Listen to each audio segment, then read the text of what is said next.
Australians, oh, let's make a choice, for we're no longer free.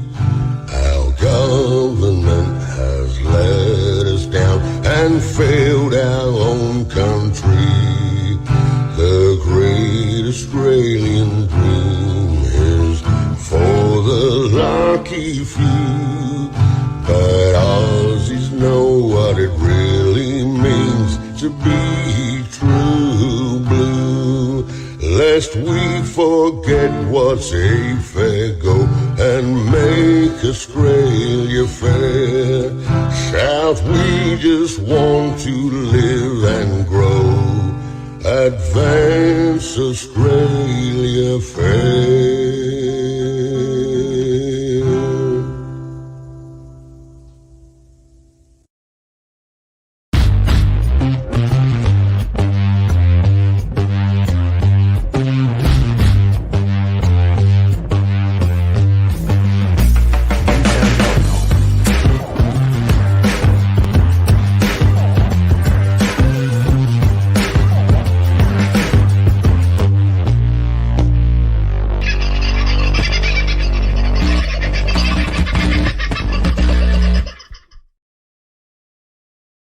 Well, g'day, folks. How are you? Another day. A bit late tonight. Sorry about that. I have just been caught up. Phone doesn't stop around here, to be honest, and I've just had to hang up on Len. Sorry, Len. Couldn't answer you because the intro was playing. My guess is Len isn't watching the show tonight. Could be part of it. I'd like to say hello to the few who are in here watching, though. Hello to everybody who got in early. I've got to change my glasses over. I'm going to be rolling my head back. There you go. See the glasses thing in operation again. We'll see. That's got a bloody great thumbprint in the right-hand one, so that's not going to work terribly well. How's your day been? You been all right? You been out doing anything fun? Bit of a hot one here, a bit sweaty. I was talking to Pete in Ingham today, Skipper Pete. G'day, mate. Hope things go well. He's roaring about his H2 system that he's had installed up there. He's got a Land Cruiser, and it's making a big difference on his go to woe time, I think is the best way we can explain that one just at the moment. But yeah, a bit of fun. Good on you, Pete. Looking forward to coming up and seeing you, mate, and having a bit of another look around Hinchinbrook with you. That'll be absolutely spectacular. For those of you who don't know who Skipper Pete is, we call him Skipper Pete because he has a boat and he doesn't mind doing a bit of fishing out on the reef. So he was telling me today it's been something like 8 weeks since they've been able to get out on the reef. And that's not because of just not having the time to go out. Apparently living that close to the Great Barrier Reef doesn't necessarily mean you get to go and fish it all that often.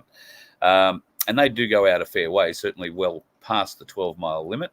But apparently it gets a bit rough out there at times. And while he does have a boat, he doesn't have a ship. So it gets a little bit rocky out there. I think he can take 4 people quite comfortably. And one day I'll play you a bit of video of Pete taking us out to Orpheus Island when Laura and I were up there last year with some awesome Credence blasting out of the PA system in the boat as we roar across Hinchinbrook. It was spectacular. One of the greatest memories I've got of that trip. So thanks very much to Pete, and good to hear that things are going well for you up there, mate.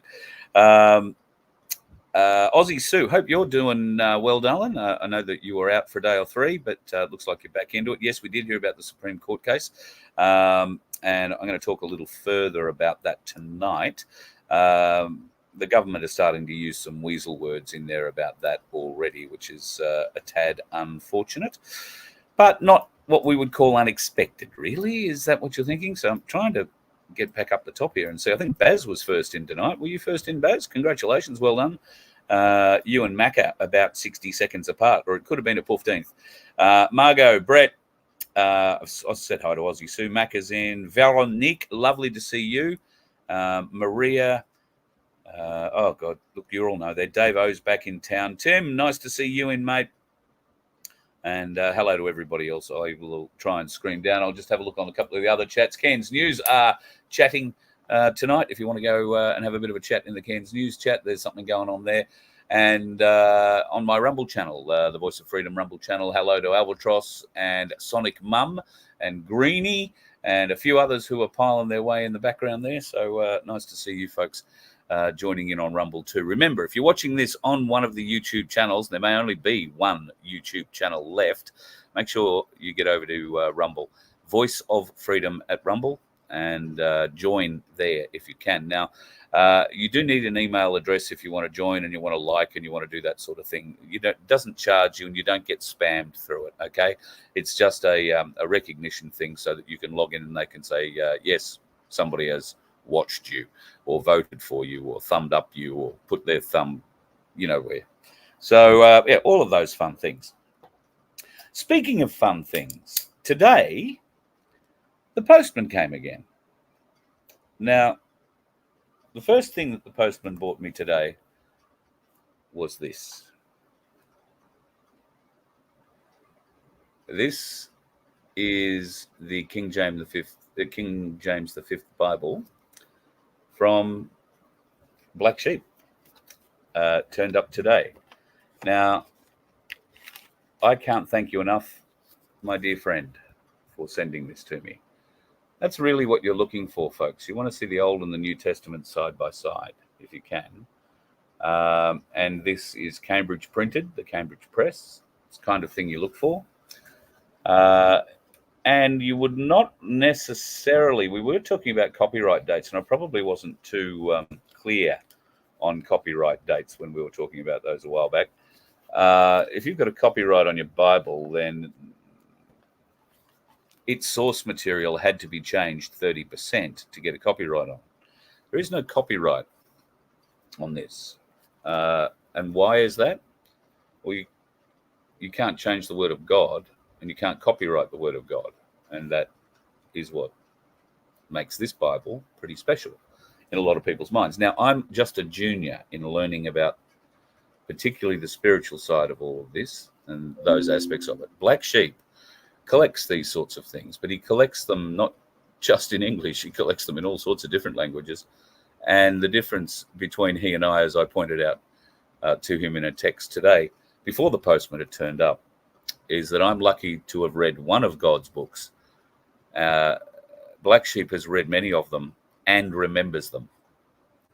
So can compare them very easily, verse per verse.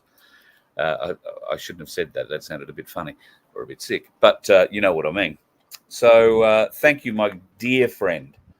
That is one of my most sacred possessions now. So thank you. There were a few other things that were in the box. There was a bag containing this, which I'm going to have to ring you and get some instructions on. It's called Survival Shield. So, and it has an eyedropper, so I gather I'm sticking it somewhere. That'll be a fun thing. There were a few other little things that turned up in little bags like this. And, well, little bag like this, I think, is the best way of describing what I'm about to pull out for you. Now, Black Sheep has a suggestion for us all when it comes to a new Australian currency. I'm not sure that you will be able to pick this up or not. Yeah, I'll try and get it on a bit of light. One brass razoo. I'll take some photos of that and give it to you. On the other hand, there is a skint kangaroo with his hands hanging out of his pocket, so to speak. Hang on, I'll try and get that there. My fingers over his head. Very, very cool. So that is one brass razoo. Thank you to Black Sheep for that. I find that absolutely magnificent. There was something else in the package today. And he says, madly looking around for it. He sent me this. I now have a new pen. This is a handmade hewn pine pen. And I'll give you a better look at it because I love it so much I took a photo of it. That's what that looks like. A beautiful, beautiful, beautiful pen. I would say one thing, if I could, to Black Sheep, and that is while it is wonderful, wonderful, wonderful to receive handwritten notes, and Black Sheep's note to me is here. I cut out a little piece of it because for a bit I was just a little bit confused. You'll see why. For a moment, I thought he was sending me a hue and pine dildo, but we figured it out. There's meant to be a bigger space between pen and is. But I was a bit confused there for a while. Thank you, brother. This is already responsible for filling the book with tonight's notes. So thank you. Thank you for everything that you do. And, yep, brother from another mother, you, mate. So love your work. Thank you. Thank you so much. And that Bible is just a killer, so to speak. So can't thank you enough, mate. Can't thank you enough. Black Sheep down in Tassie, folks, if you're ever looking for a guide, he's the kind of bloke that will show you around Tassie pretty happily. And if you're around the Hobart area, that's sort of where you can find him. But he doesn't mind travelling, or he didn't for me. Do the right thing, and you never know. You could find yourself with a very, very good guide. I couldn't have had a better host while I travelled around Tasmania. And to be honest, I can't wait to get back down there. I wanted to be down there pretty much now from the end of February. I wanted to go down and was unable for a couple of reasons. First of all, they wanted $2,000 and a bit to get the bus down there. I could go for $69, but they wanted $2,000 or more to get down there. Then I couldn't get down there until I think it was the 28th of March. That was their first available 14-metre hole because I was towing a trailer. And the first available hole on the boat to get me back was in July. So if I'm coming down, mate, looks like you're doing the driving again, or I'm hiring a motorhome down there, because we're going to have to book it a year in advance, I think, if we're going to come down and bring the bus down there. Yeah, hell of a bloody trip. Hell of a trip. But do plan on getting back down there very, very, very soon. A couple of days ago, we were talking about weird aircraft flying around, and I was trying to describe to you a weird aircraft that had a funny thing on the spine of its back. This is the aircraft I'm referring to. Now, there's a lot of weird things about that image. It's difficult to make out the port engine or the left engine. You can make something out on the right engine. Is that a jet engine, or is that a turboprop engine on the right wing? Not completely sure. But that bit on the spine looks for all the money like a radar system that is employed by our RAAF. And they use, I'm not sure if these are the Hawkeyes or the Sentry aircraft. You might remember the, what were they? The E2s, I think they were called. They had the round spinning disc on the roof of the thing when they flew along. This isn't dissimilar to that. Those AWACS aircraft with the disc spinning above are sort of airborne air traffic control things. This is different. That is a side scan. I would say that is a side scan laser radar. But what do I know? Take that for what it is. People wonder whether or not the risks are real. Bosie came out a couple of weeks ago, said he's had death threats leveled at his family, and who's to say? It's not possible. It might have been from his own supporters, the way he talks to them. I know that Guru, who I saw briefly in Canberra, he had protection in Canberra. Hello, mate. Good to talk to you. Good to see you. Good to meet you that day. We've done a lot of talking. I won't give his name out, but the guy that was helping Guru with his security that day is somebody that's been in touch with me for a long time. He's obviously a good mate of Guru's. And look, if that's the case, that's the case. But I don't know that we're quite in Trump's category. And Trump's category is, well, a whole different ballgame. Have a look at this. So Donald Trump Jr. was sent this letter containing a white powder. Now, the letter is really disturbing. It says again, how many lives will be ruined before the psychopath Donald is silenced? Lee Harvey Oswald's grandson must complete his contract. Like his father, Donald Jr. continues to shack up with his Californian whore. Newsom is laughing his ass off. Jared, Ivana, and Barron have been silenced by sorry bastard Donald. Lara has surfaced as Donald's latest whore, while gutless Eric is just a weak bastard. What does Lara know as leader? She will soon have a sore mouth, and Eric will no longer. But I've had enough of it. You can freeze the thing and read it yourself. However, that top line that's been highlighted, Lee Harvey Oswald's grandson must complete his contract, does fall in line with intel that was handed out years ago now, 3 years ago at least. I'm not even sure if it wasn't around when Trump first ran for office in 2016, going back that far. Lee Harvey Oswald's grandson was the key. And a lot of people, particularly in the Q movement, went looking down that rabbit hole. I wasn't one of them. Sorry, can't help you with who that is, but there might be someone out there.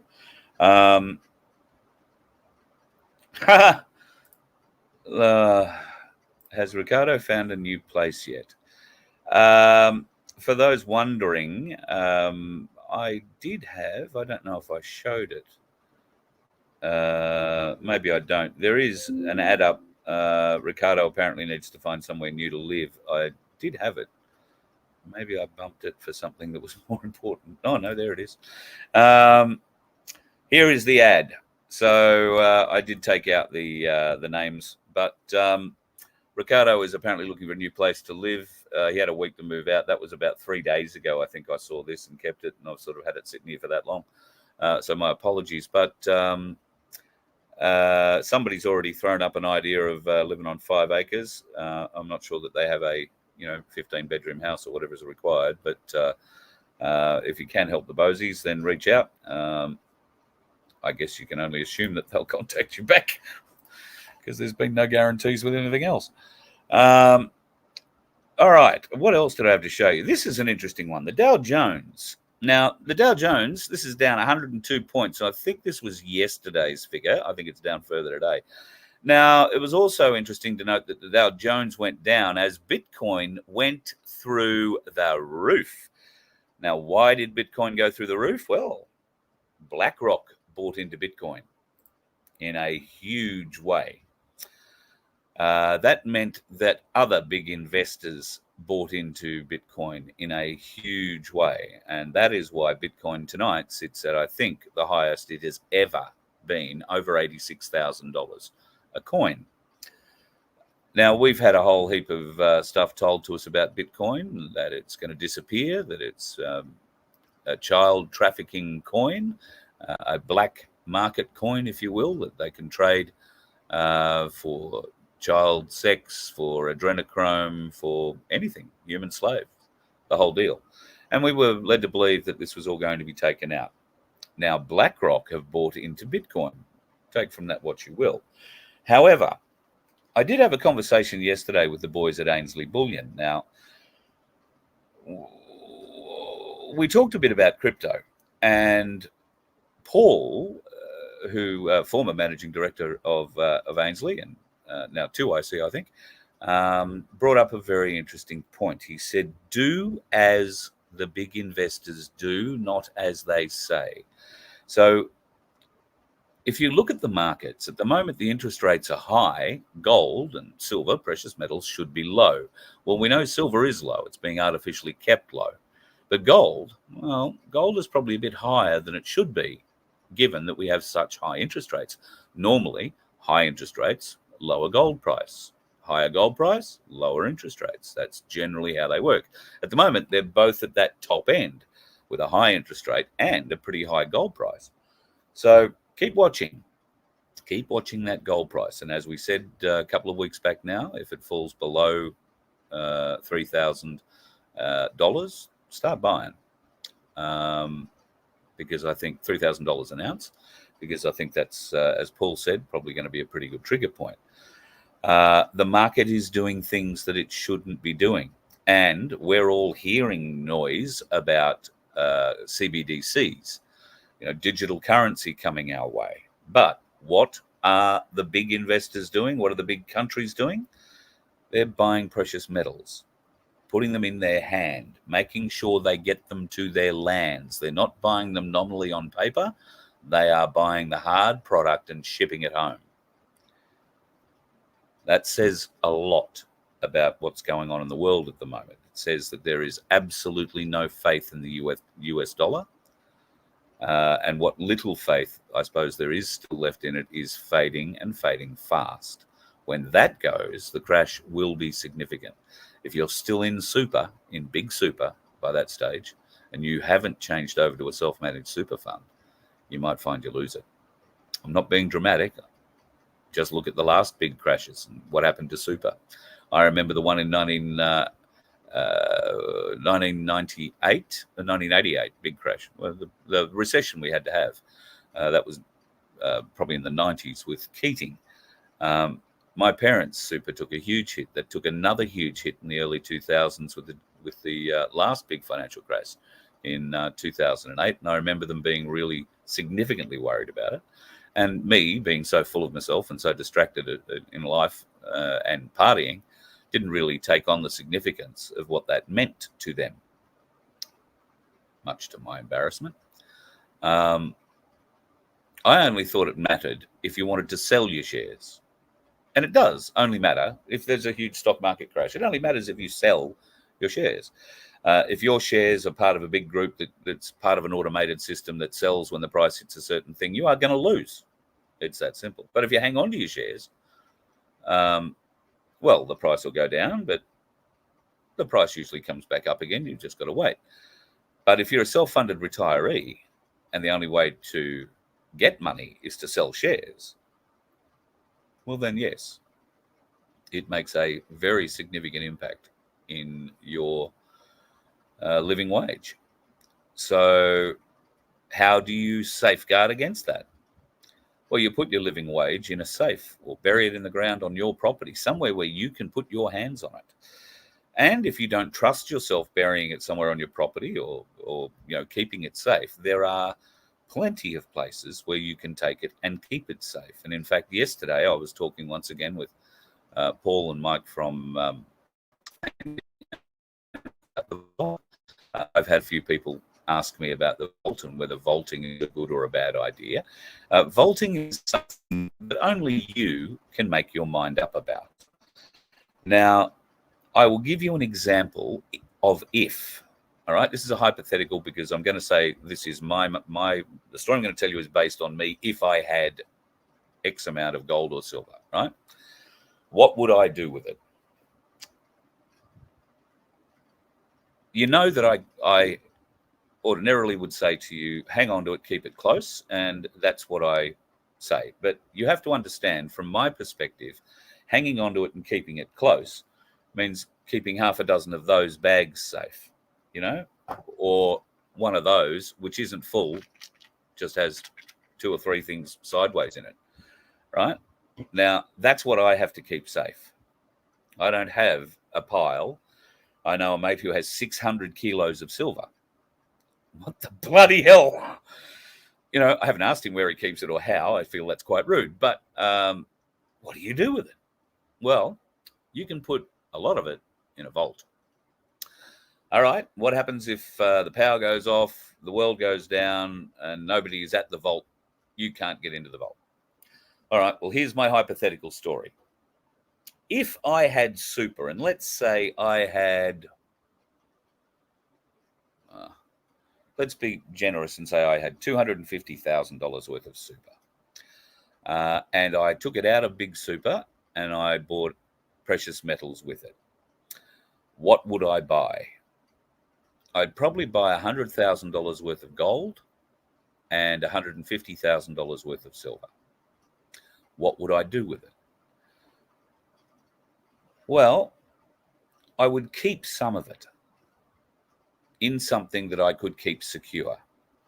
I would probably keep $100,000 of it in something that I could keep secure. But the rest of it, I would put in a vault so that I didn't have to worry about A, having it stolen, B, losing it, C, forgetting where I buried it and where I hid it, or any of the following excuses I could come up for being so bloody stupid for losing it. But trust me, I don't trust myself enough to think I couldn't lose it. So, yes, a vault would be very attractive to me in that instance, but I would have enough of my own precious metal in my hand to last me long enough so that if the power outage or whatever was an extended thing, I would have enough money to get through for, I don't know, at least 6 months, maybe a year, and enough gold and silver to trade for that long. You don't need to have a lot of gold to live for a year, remember. $3,000 an ounce, and it'll go up a lot more. You wouldn't need to have more than, I don't know, maybe a kilo bar. And at the moment, I think a kilo is about $100,000. So it'd work out all right. But you would split that up into smaller things, coins, maybe even gram amounts, because a gram of gold is easier to get change for than an ounce, maybe. So that's what I would do. I would split it up. I would keep enough on hand to keep me out of trouble for, whatever time you expect the power out or the problem getting to the vault might last, a lockdown, for instance. But yeah, it would be safe in that vault. And we're putting the wheels in motion so that I can go to the vault one day, the vault that Ainsley part of, and show it to you. I did see some comments in the vault or about vaulting in a chat, I don't know, a couple of weeks ago somewhere, where somebody said, "Oh, I'd never do that. They're just waiting to get robbed, those places." Well, not the good ones. And Ainsley's is a very, very good one. They have 2 vaults. They have one in Brisbane. They have one in Melbourne. There are certain things you want to look for in a vault. All right. And I know that there are other vaults around Queensland, other vaults around, well, all states, I suspect. And I can't speak for all of them, but I certainly know of one in Queensland, which I probably wouldn't feel terribly comfortable taking my precious metals to, or bringing my precious metals with me, because of certain circumstances around the parking and where the business is located, that kind of thing. If you're going to be carrying a large amount of gold or a large amount of silver, and I've seen people with suitcases, loading up, you want to be in a big office tower and a big office building where there are lots of people doing lots of things and all looking very busy. And when you walk out of an elevator, you're just one of the faces stepping out of an elevator. Walking along the street, you're just another person who's got off a plane dragging their luggage to the hotel. You want to be as anonymous as possible. You don't want to stick out like a sore thumb. You don't want to have to walk miles up and down streets out in the open to get to where you want to go. You want to be able to basically pull up at the front door, get into an elevator, get to where you've got to be, do what you've got to do, get out again. Ainsley offer that sort of service. So I would be checking that out, and still be thinking about investing in precious metals rather than crypto. But that's what God gave us the ability to do, didn't he? We can all go ahead and make decisions as long as we're happy to live by those decisions and the consequences thereof. Now, the Queensland Court decision into frontline responders now, not having to be vaccinated or be jabbed, and finding that the health department could not enforce the mandate that they forced on all their people as well. Now that we've settled down from our joy a little bit, we've had a little bit of time to look at this, and I haven't got it for you. For some reason, it hasn't transferred across. But the Queensland Health Minister is already out making excuses and pointing out that while the judge may have found certain issues in the case, which the Queensland government is still working through, they didn't find that the mandates were illegal. I'm sorry, they did. They did. They found it specifically illegal for those frontline responders, those 79 people. How does that affect every other case that might now be brought forward, given that those first responders, police, paramedics, and I think some nurses, there are a lot more. In fact, there's a whole Queensland Nursing Union dedicated to this. They'd be some of the 3,000 nurses currently unemployed because they refused to follow the illegal mandate they knew was illegal. They told their bosses it was illegal, but their bosses ploughed on regardless, breaking human rights laws along the way. That's the other thing the Queensland government is trying to make excuses for now. Oh, no, they didn't find it was a break of human rights laws. Well, yes, they did. But if you tell stupid people enough things through that stupid box on the wall, especially if it's got a Channel 9, Channel 10, Channel 7, not so much Channel 9 or Channel 2, I suppose, but if it's got one of their logos on it, people, for whatever reason, will swallow it. 100% swallow it. Just on that point, I'm a little bit surprised, quite gratified, and surprised that there is a lot of people now sharing the Voice of Freedom show out. I'll try and dig up a page Vince found for me the other day. We were quite surprised to find that there is a website called onenewspage.com. One News Page, O-N-E, onenewspage.com. Apparently they're restreaming every episode. So hello to everybody who's watching through there. If you're checking it out, hi. Don't know whether you're on our side or not, but it's nice to have you along and come and join the chat. We've got a beautiful family in here, headed up by some of the most amazing admins you will ever find. They truly are wonderful people who seem to attract just wonderful people in our chats, and there are plenty of them in there right now. We've also been looking into figures recently, how many people watch, who watches where and why, and it's difficult to do with YouTube now, not really giving any access to the studio or the back end of their system. Vince has been helping me today go through the Rumble side of things a little bit, so very gratified to see that our numbers are steadily growing, and thank you, folks. That can only happen because you like and share what you're seeing. Really appreciate that support. It's certainly not something that we expect, but as long as we deliver something of value to you, the Voice of Freedom and the Freedom Broadcasting Network will only get bigger, better.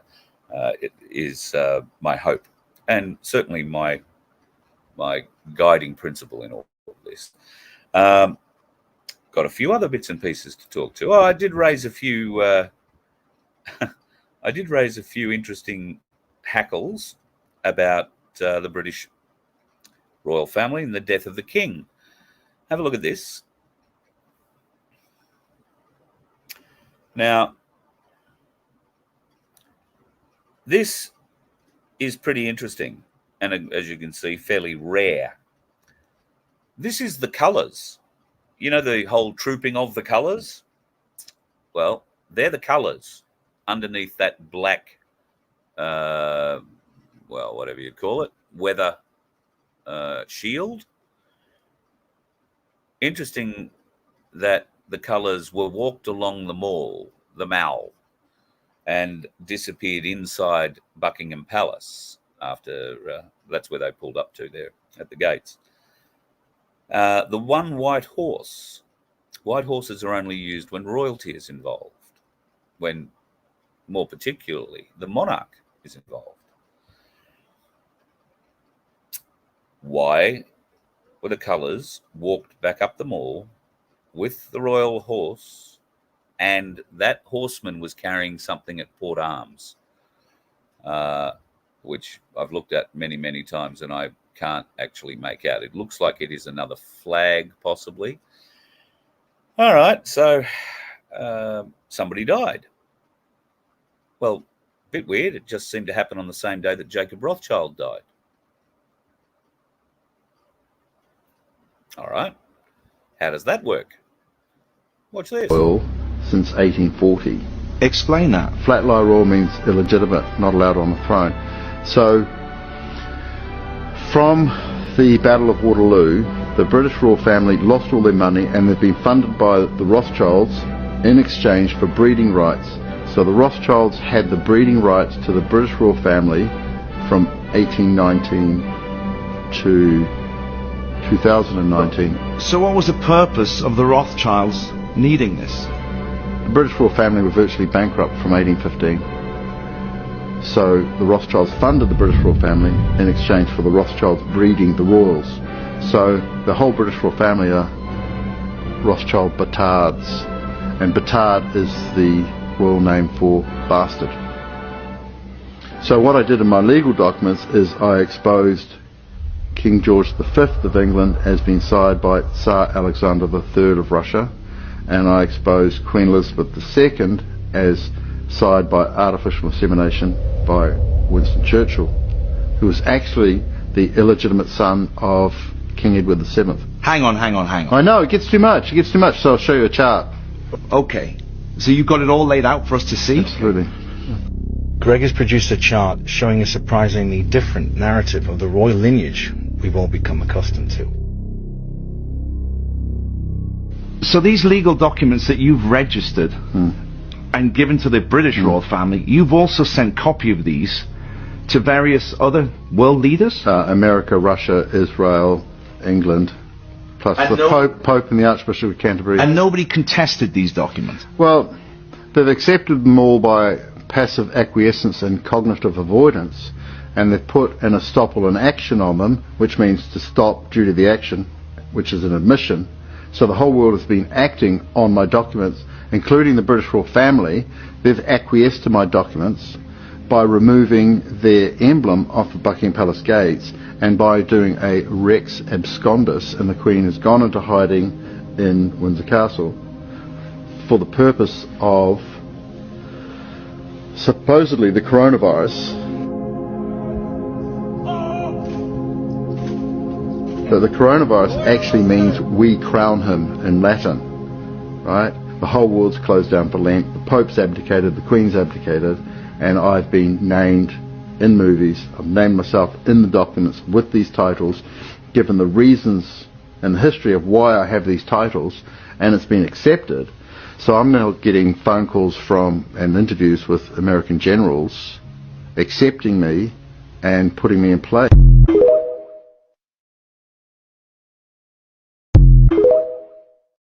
So take that for what you will.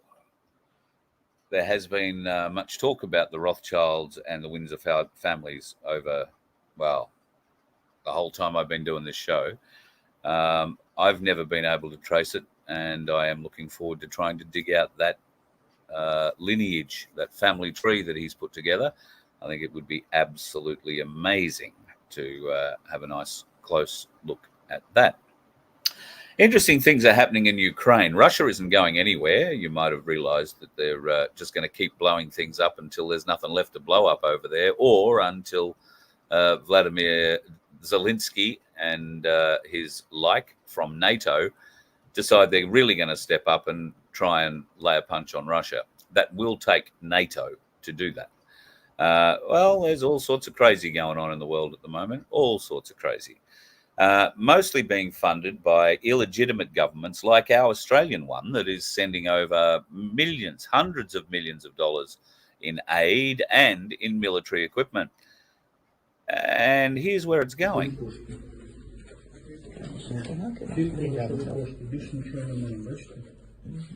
So that is cardboard boxes full of about 1 million American dollars. They were picked up, those cardboard boxes, in the possession of the head of the regional military organization for Ukraine. Why did he have $1 million in cash to hand out of his cardboard boxes? Because that's what he was paying the people under him to stay fighting. And that money came directly from where? Well, it's all US dollars. So they're bribing the fighters to stay fighting, essentially. And we're paying for that. We are paying for that. It's just unbelievable. Just having a bit of a look down here, guys, in the Rumble chats. TV Hub, thanks for your input tonight there. There are some... Vince is TB Hub. There you go. I'm starting to figure that out. Now it's all making sense. I'll stop looking at him and we'll go to something else to have a bit of a look at. Hey, listen. Do you have kids? Do you have grandkids? Do you want to try and peel an eye open on some people who may not believe that, I don't know, maglev trains exist under the earth and they can travel great distances at great speed, that kind of thing? Would you like to give the kids an experiment? You can try this at home.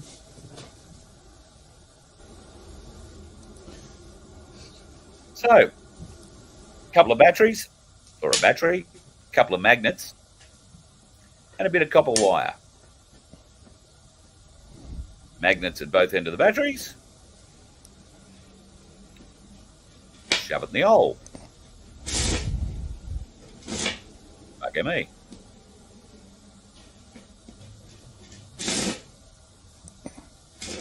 All right, that's good. It can travel a couple of inches under its own power. Very, very impressive.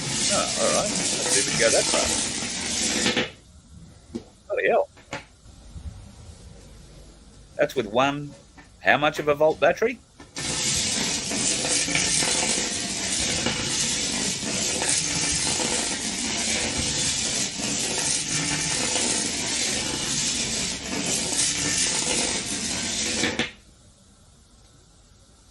All right, impressive. Can it do it under load? Oh. A couple of them through there, no worries at all. The rear one seems to be catching the front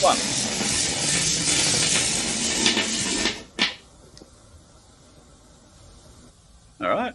What about climbing gradients?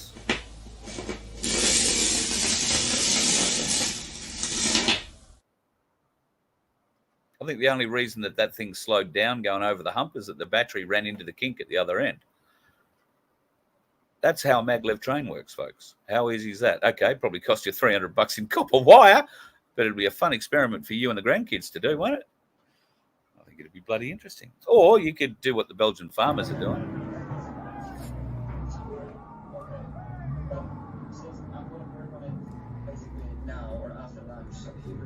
As soon as possible.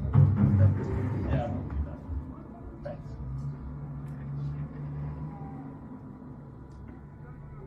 Nick, do you have anything to add? Otherwise,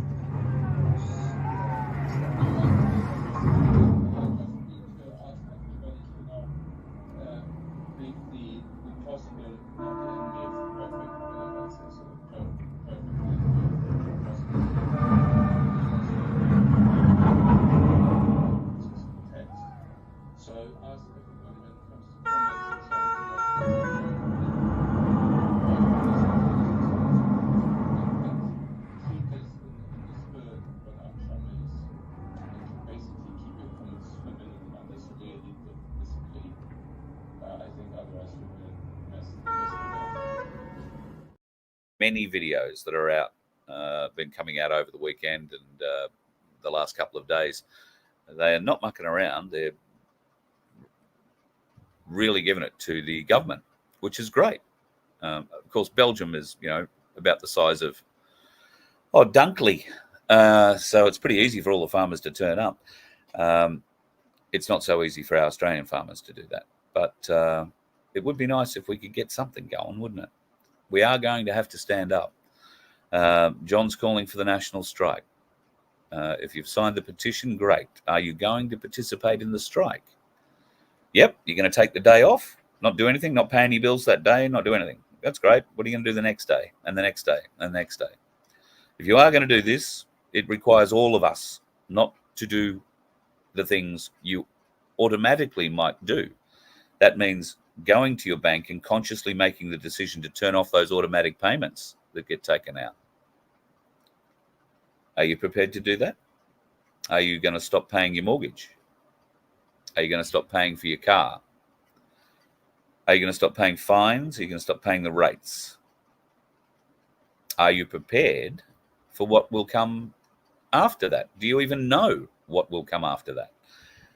How long are you prepared to do this for? Because that really is the difference between you being able to do this and creating a difference, or doing this and creating no difference at all, other than trashing your life for the next 4 or 5 years as they hunt you down under whatever court means they deem possible, and they'll make up a few. So the strike isn't a one-day thing.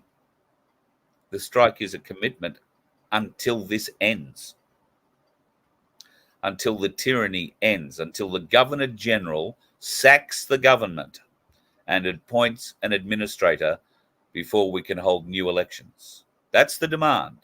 And I've got to say I support it 100%. But we've been asking the Governor General to do his job for years. The Canberra Standers have been asking him very loudly at 10 o'clock every morning for just over 2 years, in fact, to do his job. Now, John Wilson and Ricardo seem to think that this strike will help. Well, it will if we all stick to it. And we do need, maybe not all of Australia to do it, but we need the majority of Australians to do it. Because every one Australian that doesn't do it is going to fund the bastards to chase you and I who are doing it. That too will create division. So what are you going to do? How are you going to support the strike? Or is your idea of support just saying, I've signed it, I've signed the petition, and yeah, I support it, but you're not actually going to action it? Cairns News have got a poll up, at least I think it's still up, asking just that, how many people are going to be involved in this. It's not just the amount of responders that's interesting. The comment section is extremely interesting as well, worthwhile going and having a read. So I'm keen to know what your thoughts are on that. Are you going to be involved in the strike? And if so, how long are you planning on sticking at it for? That's the big question I think we all need to consider and appropriately answer before we go and sign ourselves up to the next 12 months or 18 months or 2 years of abject bloody misery that we are likely to cop for attempting to do it and getting it wrong, if you know what I mean. All right, I'm going to show you a couple of other little interesting things. The BBC have gone absolutely insane, and I would expect the ABC to follow suit real soon. Check this out. Now, if you enjoyed Mary Poppins as a child, we've got news for you. It's no longer considered appropriate for children and has now been issued a parental guidance or PG rating. That's according to the BBC, who claimed the 1964 classic has scenes and language that may be unsuitable for young children. Having seen the film about the magical nanny several times, I struggled to readily identify where the offence could have been taken, said the author, by any sentient being at any rate. Having seen then, they remembered that the professional woke whiners are barely sentient, and they are experts at spotting offence wherever they look. That certainly seems to be the case because the inappropriate language is the term Hottentots.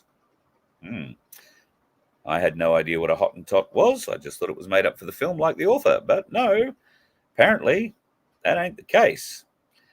Hottentots is racially offensive, a term for a bunch of nomadic herders in South Africa, officially known as the Khoekhoe people. I don't know if that's how you say that.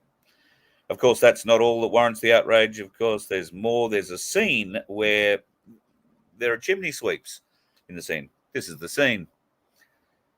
Yep, you guessed it. Blackface. Calling them out for blackface. And child workers. 1964, Mary Poppins was made.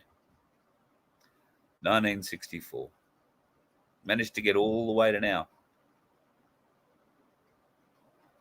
And, oh, God, it just makes me so angry. So angry. However, we fight on regardless, don't we, folks? That's all we can do. We look for better leadership. Unfortunately, we don't find it very often. Maybe you are the leadership we're lacking. Are you that person? The time's coming, folks. In Queensland in October, maybe before, there will be a state election. Are you going to let this satanic, cabal-loving, I'm trying not to swear, bunch of morons in the Queensland government stay there? Or are you going to elect the other bunch of morons on the other side of the coin, the Liberal National Party? Or could we do something different? Could we, the people, make a difference? To do that, we need people like you to stand up. People who can see the need in their community, can see the need in their region, the need in their state, and eventually the need of the country, and apply themselves to service that need. To be called into government is to be called into service. Not to service yourself, but to serve the people, the greater good. That sometimes means tough decisions have to be made. But Albanese at the moment is trying to weasel his way out of, well, he's using weasel words to describe tough decisions and lies. We know that Labor are good at lying, very good at lying. In fact, the Queensland Labor Party have been discovered very recently, and this may play in some role or in some way into what has gone on with the Queensland Police Commissioner. It has been revealed that the Queensland Health Department, along with, I think, Corrective Services Minister, were involved in changing data, were involved in omitting historical data or making sure that it wasn't included because it would have significantly shown their narrative for what it was, bullshit. They created websites that told us lies, and then they gaslit us for telling them that it was lies they were putting forward. This is the Queensland Health Minister, the Queensland Health Department. They've lied to everybody, and now they're trying to hide their lies. It's not going to work. It's not going to work. But we only have until October to get ourselves prepared to have decent people put in that place to run this state, Queensland. We may only have to wait until the end of the year to put decent people in Canberra to help run this country. Because that's the word. The word is Albo is shitting himself and they will go to the polls before the end of this year. Are we going to elect the same buffoons, the same people? Are we going to play preference games to see the same people elected? But you might make a little money out of it if you play the preference game. Is that what you want? You want to make a bit of money, the rest of us suffer? I'd prefer we all made a bit of money. We all did no suffering. All we did was growing, enjoying. We can only do that if good people are elected to represent us in that place in Canberra.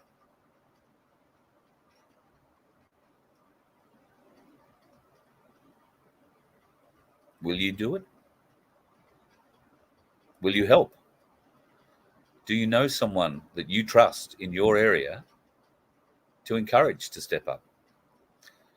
Yes, I do feel they have to be awake, because I don't think someone who's not awake is going to be of that much value to your community. They're still going to be denying shit when all you want to do is get it fixed. That might mean that your community isn't ready to vote for somebody like that yet. You might live in a community where there's more naysayers than doers. Well, you're going to have to convince them. You're going to have to show them. But you won't have to do it alone. There's new evidence coming out every day. And I've got a sneaking suspicion that from tomorrow, the tempo of that evidence release is going to pick up significantly. Significantly. What does that mean? Well, more things to wake people up. You and I probably are going to go, yawn, known that forever. Yawn, tell us something we don't know. But these drops are not for you and I.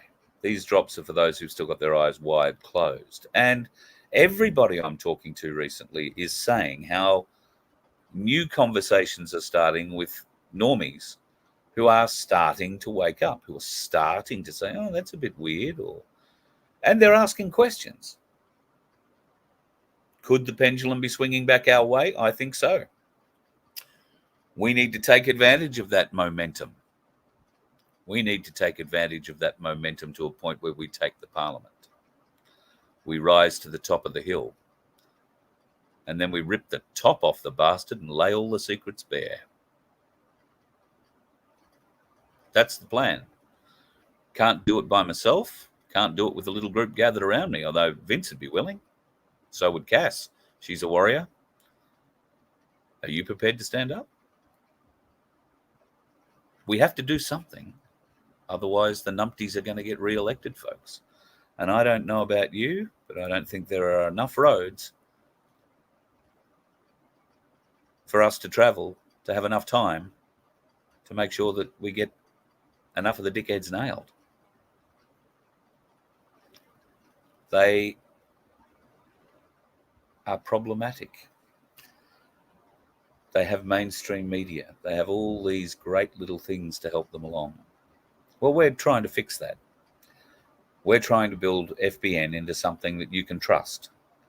We can only do it with your support. You saw it with Darren Bergwerf when he said in his live the other night when he was not allowed to speak at the Sky News event in Frankston. We need a real media. We need media that will not censor. We need media that will be fair.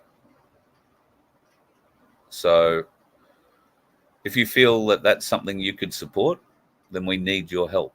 Seriously need your help. You can donate at vofhq.com, or you can become a member for as little as $1.25 a week, as it says down there. Oh, $1.25 a week, not a month. Sorry about that. I'll have to change that. And I have done a little crawl there for Vince tonight too, because Vince is, well, I would go so far as to say that Vince is every bit as important to me, to the Voice of Freedom, as I am to the Voice of Freedom, if we're going to do that. He does everything for the Voice of Freedom and FBN for free, and works his ass off for my place as well. Now, he has a computer business. He fixes computers. He fixes software issues. He can beam in from anywhere into your computer and fix it from anywhere. And if it does actually require some hardware fixing, he can, well, probably sort you out with something along that line too. But look, if you've got a printer that you can't get to hook up to your computer, he can help you with that. But if you want to figure out a computer solution for your business, a networking solution for your business, then that's what Vince does. He's a network engineer, a very cluey network engineer. So he can set you up something very little, fix a little problem, or sort you out on a very large scale. And his rates are very, very, very cheap, considering that he gives a discount to anybody from the Voice of Freedom FBN family. So please, folks, if you have any need for some computer services, avail yourself of our man Vince, and you can just email him, vince@vofhq.com, and he will look after you. I'll have a quick squeeze back down here through the chat just to see that I've got any questions that I can sort of pick up on. Pete, what's going on here? The government's pissed off all tradespeople's qualifications by licenses or permits to purchase, letting day courses have a ticket or certificate of competency, or complacency, should that be? Yeah, that's the big problem in it. Trade school, while they still call it trade school, I don't think it's anything like what it used to be. Yeah, slightly probably problematic. Just having a look at Dingo's comment there. Stick with it, brother. You've been offered jail. Well, I'm glad you knocked that back. Rachel, something on Hurley.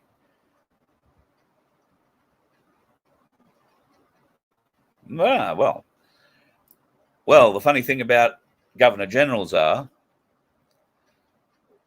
if you're the government, you get to appoint them.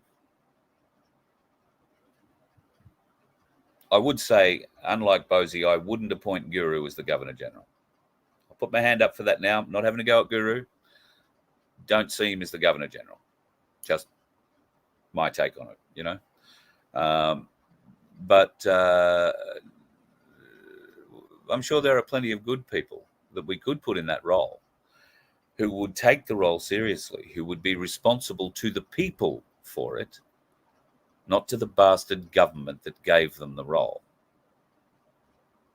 Because that's what we've got with Hurley and every one of his predecessors. Frankly, all the bastards. All the bastards need to be put out on the road and run over. But we're a civilized society. We can't do that. We need civilized people like you to stand up and get elected in your community. Civilized people like you who want to end this madness. Civilized people like you that will destroy the corporation and put the people back on a path to real freedom. If you're one of those people, then for God's sake, let us know. We need you to stand up. Otherwise, you're just another dickhead on the road. You let one ant stand up to us, then they all might stand up. Those puny little ants outnumber us 100 to 1. And if they ever figure that out, there goes our way of life. It's not about food. It's about keeping those ants in line. That's why we're going back. Does anybody else want to stay? Let's rock!